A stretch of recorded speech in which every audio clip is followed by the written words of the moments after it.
When BHP Billiton tabled a hostile takeover bid for Potash Corporation of Saskatchewan, the whole country and the world took notice. It became a story about much more than business. National interests and political prerogatives were at stake. One person above all made his voice heard. And for that, Saskatchewan Premier Brad Wall is BNN's Newsmaker of the Year. Marty Say caught up with him to discuss the takeover saga. But first, here's what got him to this point. Talk about good timing. Brad Wall became Premier of Saskatchewan just as the global commodities boom propelled his resource-rich province from have-not to have status.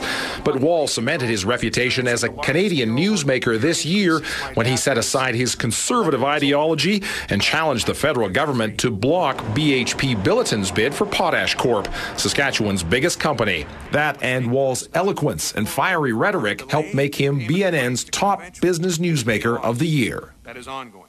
Well, I know, Premier, that you've been doing a lot of year-enders. We appreciate your time today, and thank you very much for it. But what you didn't know is that you are this year BNN's Newsmaker of the Year. And so I would like to get your thoughts on, when you look back at 2010, what you think the most important memory of 2010 will be for you. Well, obviously, the hostile takeover attempt by BHP of Potashcorp was a pretty important issue in our province and transformational for various reasons. And the country now knows and the world knows that half of the world's potash reserves are in Saskatchewan, and about 25 to 30% of the world's reserves were in play in this deal, in addition to some jobs and revenue concerns we had. And so that was a big issue. We had others in the province, to be sure, some of the worst weather we've ever seen, massive flooding, and a need for a government's response to that, as well as the response of people. But obviously the potash story was a big story for us and ended very well. We're grateful for the federal decision. We're grateful for this, by the way, that in the wake of the decision, we've seen several positive announcements of companies from outside our country wanting to invest in Saskatchewan in greenfield projects, including BHP's indication they're going to go ahead with a brand new mine. And so this is obviously very good for the country and for the province, that we can say no on a rare occasion when strategic interests are in play and still see foreign investment come to our country and still be the open market, free trading country that we want Canada to be in a world that needs what Canada has to offer. Were you surprised by the decision? Because there are a lot of reports out there that saying you were prepared for perhaps a yes answer from Industry Minister Tony Clement. Well, we watch BNN and we read the national papers, and there was some leaks and there's a lot of speculation, and no's are rare things. It only ever happened once before. Mind you, it was the Stephen Harper government that had offered that no to a much smaller deal. But there are rare things in our country for the decades since the Investment Canada review has been in place, and so I think it was prudent to prepare for a potential yes, or yes with conditions. There wasn't a lot of preparation needed for a no if it happened, because then we would just say thank you and acknowledge that the country worked and acknowledge the work of our MPs, Minister Clement, the Prime Minister, and also make sure we send out the message that Canada still is a great place to invest, and this didn't change anything about the growth agenda we have in our own province. But the no part would have been, relatively easy. Getting ready for a potential yes required some work, and so yes, we were looking at contingencies. You had a lot of supporters throughout the entire process, but you also had some critics. And one of those was Jack Mintz from the University of Calgary. And I'd like to read a quote for you, if I could, and get your thoughts.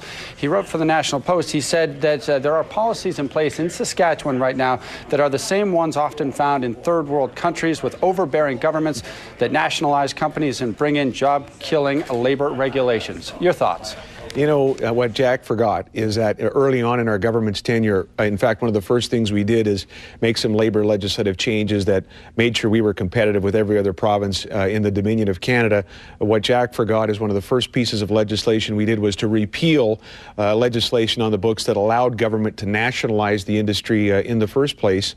There were a lot of dire predictions of what would happen to our investment climate if this no decision came, and even in the early days. And truly what we've seen since then is Vale go ahead with initial planning for a greenfield potash mine. BHP is moving ahead. We've had a great discussion with Andrew McKenzie and other officials at BHP who've been very generous in the wake of the decision. They're going ahead with a greenfield, a large project.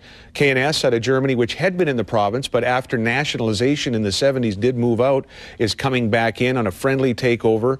And we've seen land sales and oil and gas leases where companies bid for the right to drill in our province really just continue their their momentum with the recent land sale exceeding our expectations. So I just don't think it's necessarily, it follows that Canada has to abide by rules that the other open market free trading companies have not.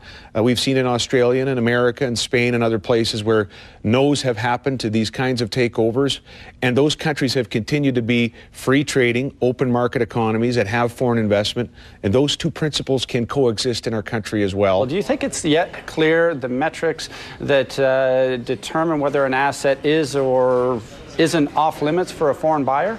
Well, you know, first of all, I think right now we're in a situation where the rules are sort of, they're at a state where we'll know it when we see it. And I'm not sure, we're actually going through the process of defining that for ourselves in the province, because in addition to half of the world's potash, we have, in the case of uranium, an obviously strategic resource for a whole bunch of reasons. We have 20% of the world's production and home to the largest uranium mining company on earth, the Cameco, a great company also headquartered in Saskatoon.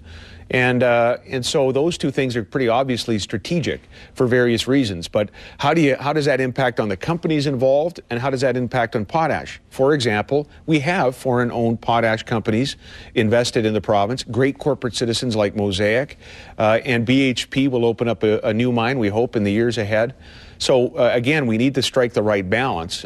Premier, you are BNN's Newsmaker of the Year for 2010. So I guess the next big question is, what's next for you? Your speech on October 21st garnered a lot of attention, not just in Saskatchewan, not just in Canada, but the U.S., London, Australia, wherever BHP shareholders, potash shareholders as well, happen to be. A lot of people are talking about you perhaps heading towards federal politics. What do you say? You know, what's next for me is we've got a few more promises to keep before our election in November of 2011 around municipal revenue sharing, around reducing education property taxes. We have some health care issues we need to deal with in the province. Long term, should we get a chance to form government again next November after the election, we need to make sure our corporate rates are more competitive, that our personal income taxes are more competitive, and then there's some obviously key public investments we want to see continue to be made in infrastructure. So those are our priorities. Those are my priorities, and we're going to work very hard to earn the last part of this first mandate that we have as a government, and then we're going to work hard in the election to earn another one and the chance to continue Saskatchewan's momentum going forward. And that's really the plan, and there's really no interest in any other level of government that I have. I got the best job in the country, and you know, we have work to do, and this is a great honor, though I appreciate it. I hope you're not insulted if I tell you, though, that I would, as great as this honor is, I'd trade it for a Riders Grey Cup like that.